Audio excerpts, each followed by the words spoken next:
Bonjour à toutes et à tous, nous sommes le vendredi 29 janvier 2021, je suis Sarah Menei, vous écoutez Flash Foot sur Free Ligue 1 Uber Eats.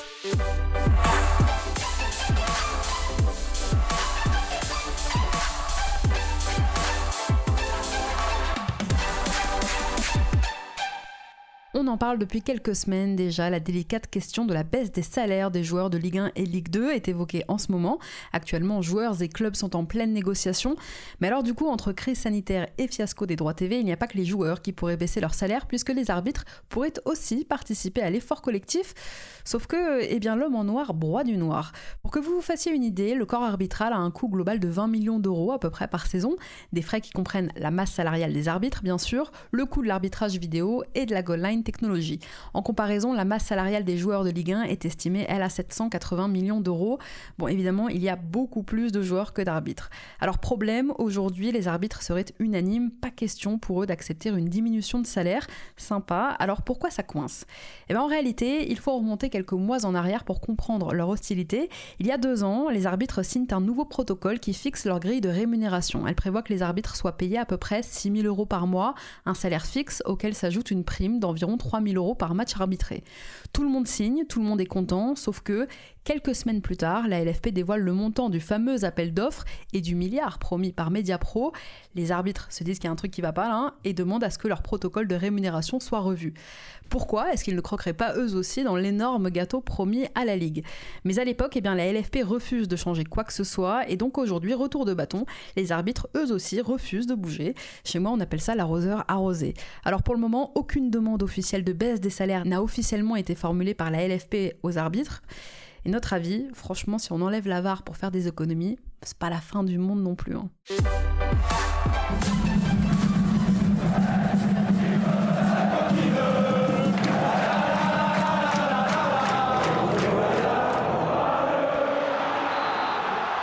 Allez, tout de suite, le programme de la 22e journée de Ligue 1. On voit ensemble tout ce qui vous attend ce week-end. Pas de report cette semaine, tous les matchs de la 22e journée devraient bien se jouer ce week-end. Et ça commence fort, puisque ce soir 21h, c'est l'OL qui en ouverture accueillera les Girondins de Bordeaux, affiche historique de notre chère Ligue 1. Après une éclatante victoire dans le derby dimanche dernier, les Lyonnais vont vouloir enchaîner face à Bordeaux et garder le rythme dans le trio de tête du championnat. Il faut dire que l'OL aujourd'hui est 3e au classement, à seulement 2 petits points du duo formé par le PSG et Lille. L'objectif ce soir pour les Lyonnais, et vu les ambitions du club, rester dans le bon wagon, mettre la pression aux 2 premiers et continuer de distancer l'AS Monaco 4e à 4 points des Gaunes. Concernant leur adversaire du soir, ce sont des Girondins invaincus en 2021 qui se déplacent ce soir sur la pelouse du Parc OL grâce à un match nul contre Metz, puis à l'enchaînement de 3 victoires consécutives contre Lorient, Nice et Angers, ce qui n'était plus arrivé depuis 2 ans. Les Bordelais n'ont donc pas perdu en ce début d'année. Et résultat, grâce à une belle remontée au classement, les Girondins aujourd'hui sont 6e ex-aequo avec l'OM qui a toujours un match de retard. Et les Bordelais ne seront plus si loin des places européennes qu'à 4 petits points de l'Europe. L'objectif donc ce soir pour Bordeaux, rester dans le bon wagon, là aussi, d'autant plus que c'est un calendrier très chargé qui attend les joueurs de Jean-Louis Gasset. Ce sera à Lyon donc ce soir, Lille mercredi prochain, Marseille mi-février, puis Paris début mars. Dans un peu plus d'1 mois, donc à 10 journées de la fin du championnat, les Girondins pourront faire un premier bilan. Pour l'instant, Jean-Louis Gasset a conscience du gros morceau qui les attend ce soir et n'oublie pas qu'il faudra se méfier de cette équipe lyonnaise qui tourne bien et ne compte que 2 défaites en championnat cette saison. Non, c'est la relation milieu-attaque qui est extraordinaire. Rudy Garcia a trouvé son équilibre. Il a des joueurs qui se replacent sur les côtés. C'est magnifique à voir. Voilà, là on joue 2 équipes qui ont le système de jeu qui déroule. Nous, on n'en est pas encore là. Mais la réflexion, bien sûr, c'est de savoir si on peut jouer et essayer de rivaliser avec le milieu du terrain de Lyon sans avoir, comment on dit, un point dur. Voilà les éloges de Jean-Louis Gasset pour son homologue Rudy Garcia. Alors pour l'instant, Lyonnais et Bordelais sont sur une même série, 3 victoires, 1 nul et 1 défaite chacun sur leurs 5 derniers matchs. Alors si en déplacement, Benoît Costil est le maître des clean sheets, petit avantage quand même ce soir pour les Gaunes puisque Bordeaux est un adversaire qui leur réussit bien. Les Girondins n'ont remporté aucun de leurs 5 derniers matchs face à l'OL en Ligue 1, c'est leur pire série face à cet adversaire dans l'élite. Et puis Lyon n'a perdu qu'un seul de ses 14 derniers matchs, surtout à domicile. C'était il y a 2 semaines, souvenez-vous, contre Metz. Alors ce soir, Jean-Louis Gasset comptera peut-être sur une entrée l'entrée de Jimmy Briand, qu'on a quand même plus revu depuis le match à Strasbourg fin décembre. L'ancien Lyonnais a l'habitude de marquer contre son ex puisqu'il était impliqué sur chacun des 4 derniers buts de Bordeaux face à Lyon en Ligue 1. En ce qui concerne justement les compos maintenant, absent la semaine dernière face à Saint-Étienne, alors qu'il existait encore un doute quant à leur présence, Rudy Garcia récupère finalement Oussem Aouar et Maxwell Cornet. Lucas Paqueta, lui, revient de suspension. Côté bordelais, Jean-Louis Gasset va toujours devoir se priver de Mehdi Zerkane et d'Otavio, forfait, tandis que le jeune Tom Lacou, qui a fait une entrée très remarquée la semaine dernière contre le SCO et qui a fêté ses 19 ans lundi, enchaîne avec une nouvelle convocation. C'est sa 4e cette saison. À Bordeaux, toujours, on apprend aujourd'hui que les négociations avec Fulham pour le prêt de Jean-Michel Seri sont toujours en cours. Elles sont difficiles, ces négociations, rien n'est fait, mais elles continuent, alors que le marché des transferts fermera ses portes lundi minuit. Lyon-Bordeaux, c'est le choc de cette 22e journée, coup d'envoi 21h. Coup d'œil maintenant sur les autres rencontres qui vous attendent ce week-end et ça commence dès demain 17h. Montpellier reçoit Lens, des Montpelliérains dans le dur qui restent sur 2 défaites consécutives face aux gros, certes Paris et Monaco, mais des Montpelliérains qui surtout n'ont plus gagné depuis le 12 décembre, 7 matchs sans victoire. La dernière c'était justement à Bollaert. Peut-être un signe pour les Héroltais qui vont affronter demain une équipe lensoise à peu près sur le même rythme. Les joueurs de Francaise restent sur une étonnante défaite face à l'OGC Nice. Pour les 2 équipes, c'est donc samedi un match ô combien important pour se relancer. Côté compo, Michel Derzakarian a fait le point hier en conférence de presse. Il doit composer avec 3 absents pour cette rencontre. Jonas Aublin et TJ Savanier suspendus et Andy Delors toujours aux soins. L'attaquant du MHSC pourrait faire son retour face à Dijon dans 10 jours. Florent Mollet, lui, est toujours incertain après sa blessure à la cheville. En revanche, Jordan Ferry, après avoir purgé son match de suspension, fait bien son retour dans le groupe montpelliérain ce week-end. Et à Lens, Corentin Jean et Loïc Badet ont repris l'entraînement quasiment normalement cette semaine. Ils seraient donc en principe disponibles demain. Ignatius Ganago souffre en revanche d'une petite gêne musculaire. Pareil pour le capitaine lensois Yannick Cahuzac. On devrait en savoir plus dans la journée. Et dans tous les cas, vu la forme actuelle du duo Doucouré-Fofana, Cahuzac, s'il est là, pourrait peut-être même bien démarrer la rencontre sur le banc. Jonathan Gradit, lui, est suspendu et Alexander Radovanovic, on en parlait hier, est en instance de départ, direction Courtrai, et donc absent pour cette rencontre. Montpellier-Lens, coup d'envoi samedi 17h. À 21h maintenant, c'est Marseille qui recevra le Stade Rennais. Marseille qui doit sortir la tête de l'eau en pleine crise de résultats, mais aussi en pleine crise interne avec des tensions entre certains joueurs. Le club doit renouer avec la victoire. Sauf qu'en face, les Marseillais accueillent des Rennais qui seront revanchards après leur courte défaite du week-end dernier face à Lille. À l'aller, d'ailleurs, il y a un mois à peine, ce sont les Bretons qui s'étaient imposés 2-1 face à l'OM au Roison Park.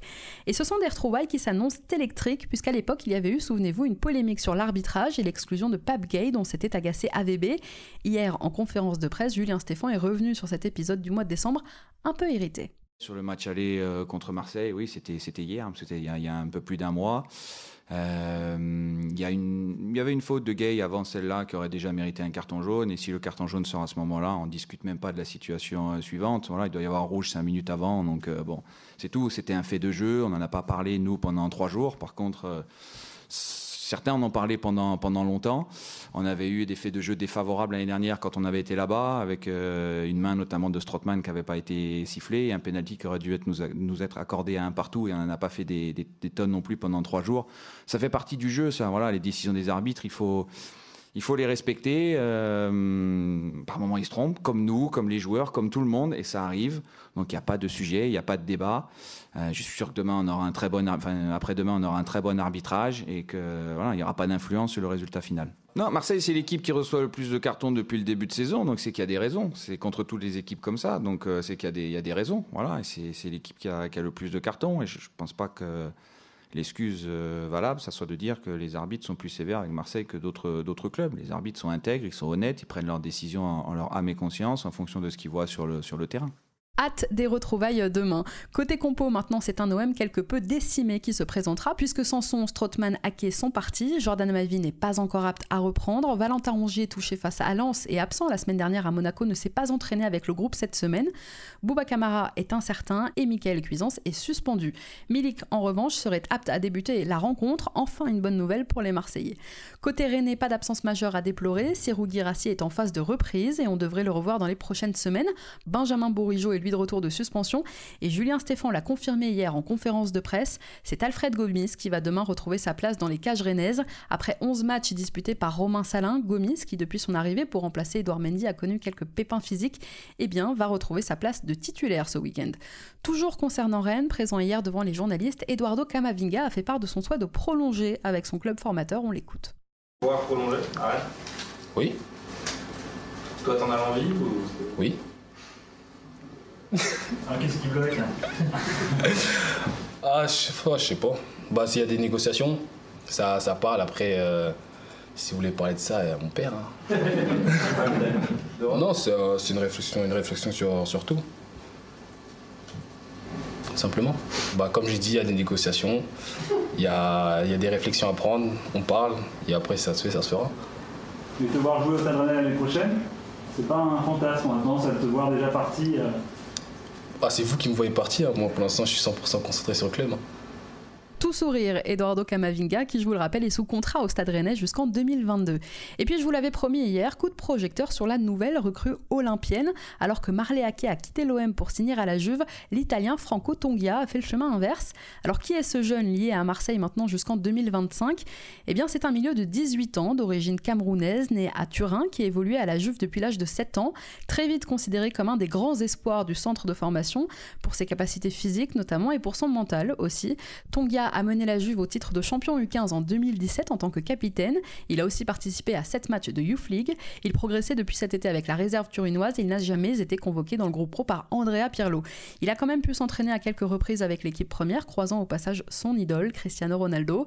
En parallèle de son rôle très important donc au sein des équipes jeunes à la Juve, Tongia a également brillé avec les sélections jeunes des U16 au U19 italiens. Et si le Cameroun a bien tenté de le séduire, pour l'instant il a donné sa priorité à la Squadra Azzurra.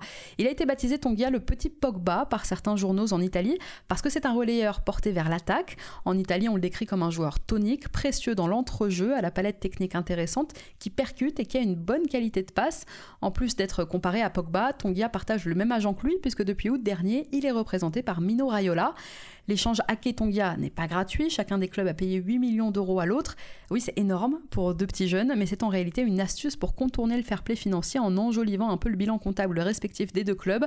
Amortissement et plus-value, voilà ce qui compte, qu'importe finalement le montant.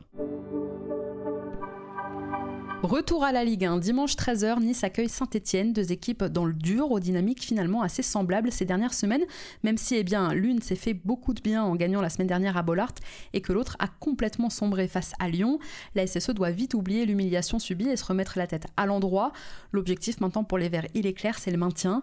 À l'aube de cette 22e journée, les hommes de Claude Puel sont 16e au classement, à déjà 5 points du 15e et surtout à 4 petits points seulement de la zone rouge. On a appris d'ailleurs aujourd'hui que le ton était monté ce matin à l'Etra entre quelques ultras stéphanois et quelques joueurs de Saint-Etienne. Venus les attendre à l'entraînement, les supporters du groupe des Green Angels ont fait part de leur mécontentement au vu des résultats. Une scène qu'a déjà connue Nice d'ailleurs cette saison. Les Aiglons, qui après eux aussi s'être pris un petit coup de pression de la part de leurs supporters, sont allés s'imposer donc finalement à Lens la semaine dernière. Une victoire qui a permis aux Aiglons de prendre un peu d'air au classement puisqu'ils sont 12e aujourd'hui. Côté compo, près d'un an après avoir quitté les Verts, c'est William Saliba qui va retrouver dimanche son ancienne équipe. Adrien Urcea devra en revanche une nouvelle fois faire sans Youssef Attal, qui s'est blessé la semaine dernière à Lens, et dont les Aiglons prévoient une indisponibilité de 3 semaines minimum. De son côté, Claude Puel espère pouvoir aligner sa seule recrue du mercato, le défenseur Papabou Cissé. Arrivé de l'Olympiakos, le joueur devrait s'engager officiellement dans la journée, et la SSE compte enregistrer cette arrivée le plus vite possible afin de le voir débuter dimanche à l'Allianz. Autre point positif pour Puel, le probable retour de son capitaine Mathieu Debuchy. Blessé depuis mi-septembre, Debuchy a fait son retour à l'entraînement collectif cette semaine. Il pourrait être une option face au gym ce week-end. Nice-Saint-Etienne, coup d'envoi dimanche 13h. À 15h dimanche, c'est Lorient qui accueille le Paris Saint-Germain, des Merlus qui ne sont plus lanterne rouge. Le succès accroché dans les derniers instants de la rencontre mercredi soir a dû faire beaucoup de bien dans les têtes lorientaises. Malheureusement, 3 jours seulement après leur victoire miraculeuse contre Dijon, les Lorientais qui ont repris un peu d'espoir se voient affronter le leader du championnat. Pas forcément le bon match pour enchaîner. À l'aller, Paris s'était imposé 2-0. Et alors que Lille lui colle au basque, le PSG doit à l'issue de ce week-end conserver sa place en tête du championnat. L'équipe de Mauricio Pochettino pourrait enchaîner dimanche une 5e victoire consécutives, toutes compétitions confondues. Côté compo, dimanche, Mauricio Pochettino justement ne devrait prendre aucun risque. Victime d'alerte, Marquinhos, Keylor Navas et Ander Herrera ne devraient pas être convoqués. Juan Bernat, encore en phase de réathlétisation, manque toujours à l'appel. En revanche, le dernier joueur de l'effectif parisien qui avait contracté le coronavirus, Colin Dagba, fait lui son retour. En parlant du Covid, justement, Lorient n'en était pas encore totalement sorti mercredi face à Dijon et Christophe Pélissier devait faire sans Paul Nardi et sans Vincent Le Goff notamment. On ne sait pas encore s'ils seront aptes dimanche. Ce qu'on sait, c'est qu'Ouboulang Mendes, Mathieu Saunier, Thomas Fontaine, Stéphane Diarra et Oumoud Bozok sont eux forfaits. Dimanche, on pourrait peut-être revoir le jeune Johan Etienne, arrivé cet été de Monaco pour évoluer avec l'équipe B. Il a disputé mercredi son premier match de Ligue 1 en raison des nombreuses absences côté lorientais. Lorient PSG, coup d'envoi dimanche 15h. 15h toujours dimanche, Brest reçoit Metz. Brest qui doit relever la tête, ce sera l'objectif ce week-end puisque l'équipe d'Olivier Dalloglio a concédé 4 défaites sur ses 5 derniers matchs. Ils ne nous avaient pas habitués à ça, les Bretons. Ils sont 13e aujourd'hui au classement, alors qu'en face, Metz se porte bien. Les Grenats sont invaincus depuis 5 matchs et restent sur 2 victoires consécutives, dont une prestigieuse face à Lyon. Ils se présenteront ce week-end à Francis Leblay avec un Farid Boulaya en grande forme, encore buteur la semaine dernière face à Nantes. A noter quand même qu'à domicile, et on en parlait cette semaine, Brest dans l'ensemble cartonne depuis le début de saison, puisqu'ils ont gagné les Bretons 6 de leurs 10 matchs à la maison. Et en ce qui concerne l'historique des confrontations, match nul balle au centre, puisqu'au cours des 20 dernières années, en Ligue 1 et en Ligue 2, les Messins se sont rendus à Brest à 7 reprises. Bilan, 3 succès et 3 défaites chacun, un match nul. Côté compo, Olivier Dalloglio peut compter sur un effectif au complet ce week-end. Chômage technique pour l'infirmerie bretonne, ce sont les mots du coach brestois qui a d'ailleurs profité de sa conférence de presse cette semaine pour donner quelques nouvelles de Denis Bain. Blessé de longue date, le joueur pourrait totalement reprendre l'entraînement d'ici un mois maintenant. Et en attendant le retour de son défenseur central, le stade brestois a blindé un autre de ses défenseurs, Romain Perrault. Le latéral gauche sera brestois 2 saisons de plus.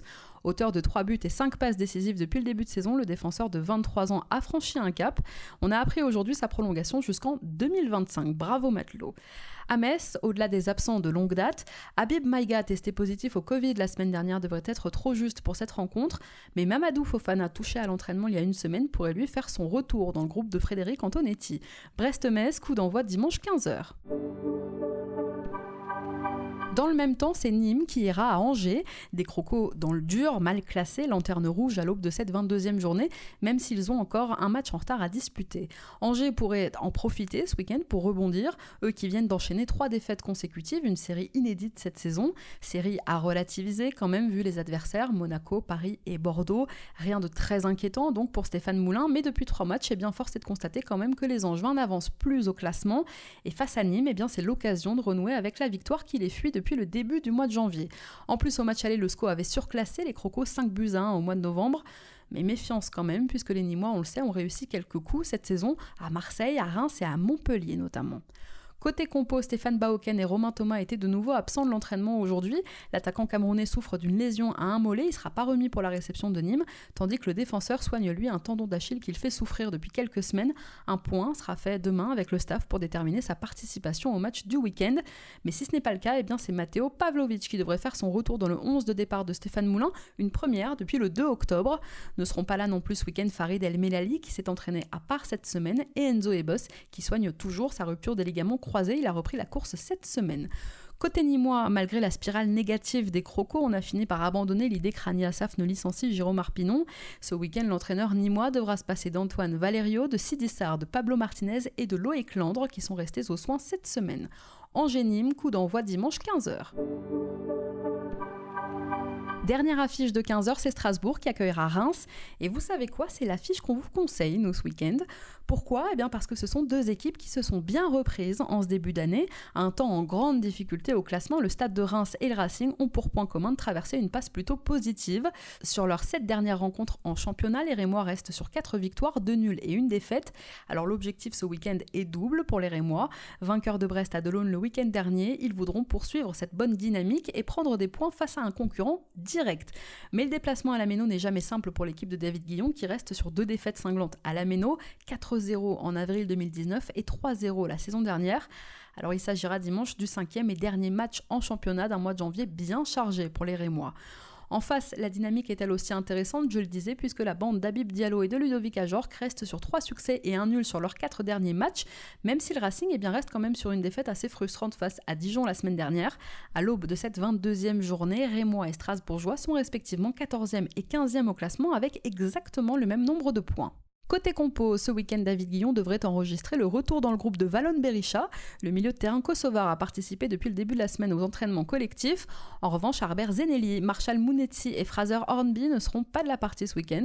À Strasbourg, Thierry Loret n'a pas d'absence particulière à déplorer, si ce n'est encore la blessure de Mohamed Simakan. Strasbourg-Dijon, coup d'envoi dimanche 15h. Et nous, c'est l'affiche qu'on vous conseille de ne pas manquer ce week-end. J'espère vous avoir convaincu. On en reparle ensemble lundi. À 17h dimanche, c'est Lille qui reçoit Dijon. C'est un peu le choc des extrêmes. L'un est 2e au classement, à égalité de points avec le PSG. L'autre est 18e et se bat depuis le début de la saison. Même si ça allait mieux depuis quelques semaines, les Dijonnais ont replongé mercredi soir à Lorient. Et Lille voudra en plus ce week-end ne pas lâcher de points, de peur de voir Lyon lui passer devant en cas de victoire ce soir face à Bordeaux. Nul doute que les Dogs vont s'accrocher à cette 2e place. Côté compo, avec le retour de suspension de Cheka, Christophe Galtier voit petit à petit ses problèmes du début d'année se résoudre. Jérémy Pied a repris l'entraînement, il sera encore trop juste ce week-end et Bourak Yilmaz ne reviendra pas avant la 2e semaine de février. Sinon, à part ça, quasiment tous les joueurs du LOSC sont dispo. Pareil côté Dijonnais, si David Linares pourrait procéder à quelques changements par rapport à son 11 de mercredi soir, eh bien le groupe bourguignon est quasiment au complet. Seul l'absent de longue date, Yacine Benzia, manque encore à l'appel. Lille-Dijon, coup d'envoi dimanche 17h. Enfin, en clôture de cette 22e journée de Ligue 1, c'est Monaco qui va à Nantes. Là aussi, le choc des extrêmes, puisque la SM cartonne pendant que les Canaries patauge. Mal classé et en difficulté depuis la reprise, l'arrivée de Raymond Domenech n'y change pas grand-chose puisque les Nantais pointent toujours à la 17e place de Ligue 1 avec 3 points d'avance sur le barragiste dijonnais. Toujours pas de victoire donc pour Domenech. Et sur le plan extrasportif, eh bien, le FC Nantes traverse en plus une crise avec ses supporters.